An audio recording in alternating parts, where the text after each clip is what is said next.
ఒక అవమానం అతను రావుడికి ఒక లోపం ఏమిటంటే వాడి గుణములు ఎన్ని చెప్పినా ఇంకా చెప్పవలసింది కొంత మిగిలి ఉంటుంది.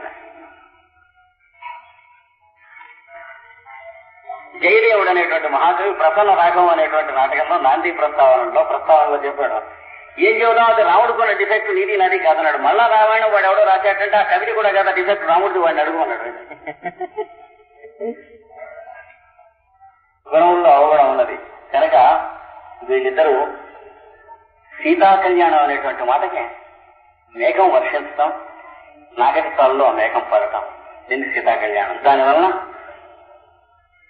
విత్తనములు మొరవటం, ఒక్కొక్క విత్తనంలోంచి వచ్చిన మొక్కకి కొన్ని వేల విత్తనాలు వస్తాయి కదా. ఎవడు ఏమి నోట్ల కట్టలు వచ్చేసినట్లు దొంగ నోట్లు వచ్చేసినట్లు అంత శ్రమ పడక్కర్లేదు. మనం పడ్డ శ్రమకు సంబంధించింది కాదు, సృష్టిలోనే ఆ శ్రమ ఉన్నది. ఒక విత్తనం సరైనటువంటిది నాటుకున్నట్లయితే దాంట్లోంచి వచ్చిన మొక్కలో ఎన్ని విత్తనాలు వస్తాయో తెలుసు కదా. పొయ్యి తీసి ఒక గడియారం అందులో పెట్టి మట్టి పోసి నాటుకుని నీళ్ళేస్తే గడియారాల మొక్కలు రావు. ఫౌంటైన్ పెన్ పెడితే ఫౌంటైన్ పెన్ మొక్కలు రావు. 100 రూపాయల నోటు భూమిలో పాతి పెట్టి పైన మట్టి వేసి నీళ్లు పోతే 100 రూపాయల మొక్కలు వచ్చి 10 రూపాయలు రావు. అందుకని ఈ మొక్కలు మొలవవు, ఇంతకంటే పెద్దవి రావు అన్నటువంటి వాటిని పట్టుకుని ఆరాధించుకుని కుక్కలై వాటికి దాసులైపోవటం కన్నా వీటికి 100 రూపాయల నోట్లకి గడియారాలకి టెక్నాలజీలో ఉన్న వస్తువులకి అంటే కాంపిటీషన్ ఎక్కువటం, ప్రపంచంలో యుద్ధం రావటం, దేశాలు భస్మం అవటం జరుగుతుంది. ఇంకేం లేదు. వీటిని ఆరాధించుకునే కన్నా ఈ టైం ఒక విత్తనం వస్తే అందులోంచి 10 విత్తనాలు 10,000 విత్తనాలు వస్తాయట. ఒక ఎద్దు ఆవుని ఎవరికైనా దానం చేస్తే తరతరాల వాళ్ళ ఇంట్లో ఎడ్లు కనుక వాడు వీడు ఉద్యోగం ఈ మార్గంతో ప్రసరించండి, పెద్దవాళ్ళు అవ్వండి, వర్ధిల్లుతున్నాయి అవి తీసుకోండి, మీరు వర్ధిల్లండి, వీటిని ఆరాధించండి అని ప్రజాపతి అనుష్ఠానం అంటున్నట్టు యజ్ఞార్థకరమైన భగవద్గీతలో చెప్పాడు. అలాంటి ఆరాధనకు సంబంధించినటువంటి భూమిని సేద్యం చేసుకుంటాం, ఆరాధించుకుంటాం. దానికి సంబంధించినటువంటి కథ వెనక ఉన్నది.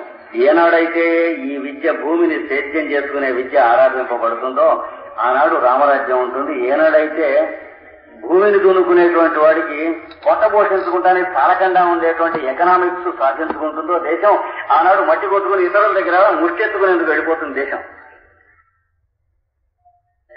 వ్యవసాయం చేసుకుంటే పొట్ట గడవని రోజులు వచ్చినాయి. అంటే మనం తయారు చేసినటువంటి ఎకనామిక్స్ అలా ఏడుస్తుంది అనమాట. కావాలని దొంగ వేషాలే తయారు చేశాం. అందుచేత చదువుకోవాలంటే స్కాలర్షిప్లు ముష్టెత్తడం ఇతర దేశాలు, రాజకీయంగా గోధుమలు ముష్టెత్తడం, పాలకూడ ముష్టెత్తడం. ఎవడైనా తెల్లవాడు ఓడదిగి వస్తే వాడి దగ్గర కెరీర్ పక్కాలు ముష్టెడుక్కుంటాం, కళ్ళజోళ్ళు ముష్టెడుక్కుంటాం, కెమెరాలు ముష్టెడుక్కుంటాం, చివరికి టూత్ బ్రష్లు ముష్టెడుక్కున్న వాళ్ళని కూడా నేరుగుతాం తెల్లవాళ్ళని. లేదా ఇతర దేశాల దగ్గరికి వెళ్లి దేహం చెప్పి ఉద్యోగాలు ముష్టెత్తుకుంటాం. ఎందుకంటే నెలకి $5,000 ఇస్తారట. ముష్టెడుకోక ఏం చేస్తాం, అమ్మ పెట్ట కూడా అడుగుతుందో. కనుక వీటిని ఆరాధిస్తే ముష్టెత్తుకుంటామని పోతే అన్నాడు. వాటిని ఆరాధిస్తే చెట్టును ఆరాధించండి, జంతువుని ఆరాధించండి.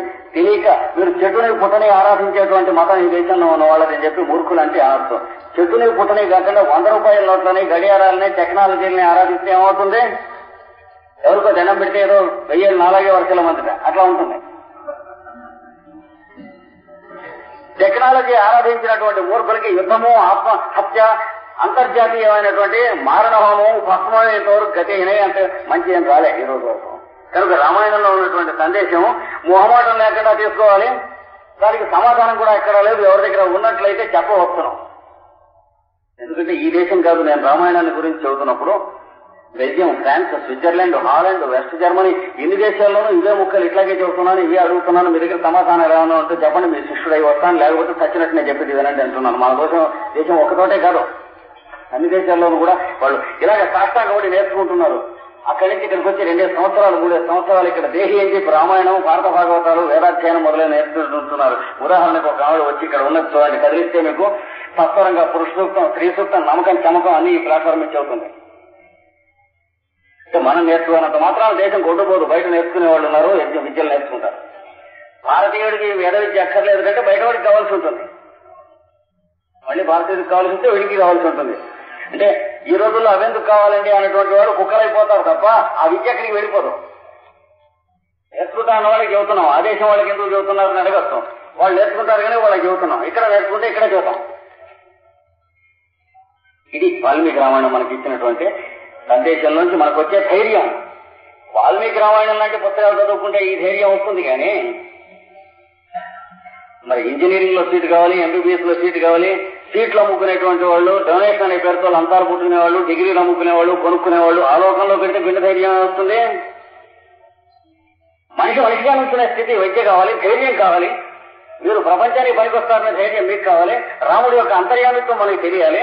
ప్రతి వాళ్ళ నుంచి రాముడు పనిచేస్తాడని తెలియాలి. ధర్మం అంటే ఏమిటో తెలియాలి. ధర్మం మనం ఆచరిస్తుంటే మనకు భయం లేదని తెలియాలి నింతున్నమాట. అంతేగాని మనకు వాడున్నాడు వీడున్నాడు, హైదరాబాద్ లో వీడున్నాడు, ఢిల్లీలో వాడున్నాడు, మనకేం భయం లేదంటే వాడినే దింపేస్తారు. వాడిని దింపే మనకు పట్టుకుంటారు. మనం ఎవరిని నమ్ముకుని ఉన్నామో వాడిని. అలా కాదు ధర్మం అంటే. కనుక రామాయణ ధర్మం అనేటువంటి దాంట్లో చిట్ట చివరిగా నేను చెప్పేటువంటి ముఖ్యం ఏంటంటే, రాముడు ఎంతకాలం ఈ రాజ్యం చేస్తున్నాడంటే, రామాయణం ఎంతమంది అయితే నమ్మి హృదయంలో రామధర్మంతో ఆచరిస్తూ ఉంటారో అంతకాలం పరిపాలిస్తూ ఉంటుంది. అంటే ఎంతకాలం అయితే ఈ సూర్య కిరణాలు అనేటువంటి సూర్యవంశం నుంచి మేఘం అనేటువంటి నీలమేఘశ్యామలుడై రాముడు ప్రతి సంవత్సరం ఆచరిస్తూ ఉంటాడో, మళ్లీ వర్షంతో వచ్చినప్పుడల్లా రామాయణం జరుగుతూ ఉంటుంది. అందులోంచి మళ్లీ పంట వచ్చినప్పుడల్లా సీతాదేవి ఇంటికి వస్తూ ఉంటుంది.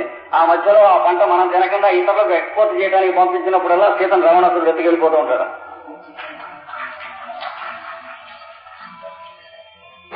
మళ్లీ సీతాదేవి ఇంటికి తీసుకొచ్చాక వర్షాకాలం అయిపోయి, శరదృతువు అయిపోయి, సంక్రాంతి అయిపోయిన తర్వాత రామాయణ కథ అయిపోయాక ఏమవుతుంది, సీతారాములు కూడాను తమ అవతారం సాధించి అంతర్యామిత్వంలోకి వెళ్లిపోతారు. అంటే మేఘం నుంచి వచ్చినటువంటి నీళ్లు సముద్రంలోకి మళ్లీ మేఘం అవటానికి వెళ్లిపోతాయి. నాగటి చాలు భూమిలో కలిసిపోతుంది. సీత భూప్రవేశం చేసింది అనే మాటకి అర్థం చూడండి. ఆ పైన ఏం మిగులుతాయి, పొలంలో మళ్లీ వేసవికాలం వెళ్ళి వర్షాకాలం వచ్చే వరకు దీంతో గర్భపుల్లలు, పత్తిగడ్డి మిగులుతాయి. అంటే కుశము లవము మిగులుతాయి. కుశలవులు ఇద్దరు మిగులుతారు సంపద.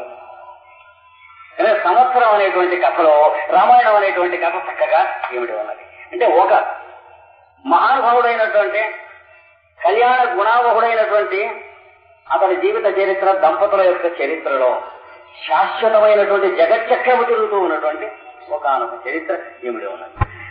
ఈ ఏమిడి ఉన్నటువంటి కథయే రామాయణం గనక శ్రద్ధాభక్తులతో దాన్ని సరి ఒక్క రోజున అందేది కాదు దాని సందేశం. అంటే కాసేపు సభలో గజ్జగట్టి తడుక్కుమనిపించి ఇది బాగుంది అని అనిపిస్తే అందడానికి ఇదేం యూనివర్సిటీ చదువులు కావు, క్లాస్ రూములు కావు, లెక్చర్ బాగా చెప్పాడా, పాఠం బాగా చెప్పాడా, దానికి కాదు కావాల్సింది. ఇక్కడ దీని సంగతి వేరు. ఎంత బాగా చెప్పినా ఆ ప్రొఫెసర్ ఎప్పుడు రిటైర్ అవుతాడా లేదా రెచ్చిపోతాడా, మనకి ఎప్పుడు ప్రమోషన్ వస్తుందా అని చూస్తూ ఉండే లోకాలవి. ఈ లోకాలవి కావు. పిల్లవాడికి విద్యాభ్యాసం ప్రారంభించేటప్పుడే తల్లిదండ్రులు మన కుర్రవాడికి క్లాస్ ఫస్ట్ రావాలని కోరుకునేటువంటి జంతు ధర్మం యొక్క విద్యలకి. మన కుర్రవాడికి క్లాస్ ఫస్ట్ వస్తే మిగతా కుర్రవాళ్ళు ఏమైపోవాలి అది తెలియాలి. తల్లిదండ్రులు మన పిల్లవాడి క్లాస్ ఫస్ట్ రావాలి అంటే ఈ విషబీజంతో వారికి విద్య నేర్పుతున్నారు. వీడు జంతువులై వాడు కూడా జంతువు అయిపోవడానికి కావాల్సిన లక్షణ కాంపిటీషన్తో పడవలసింది. మన పిల్లవాడికి క్లాస్ ఫస్ట్ రావడం కాదు, మన పిల్లవాడు చాలా చదువుకుని పైకొచ్చి వృత్తిలోకి వచ్చి 10 మందికి సహాయం చేసేవాడు అవడం తప్ప మిగతా వాళ్ళందరికీ రాండి మన కుర్రాడికి రావడం కాదు కోరుకోవాల్సిందే. అసలు మనస్సులోనే విషబీజం ఉండకూడదు.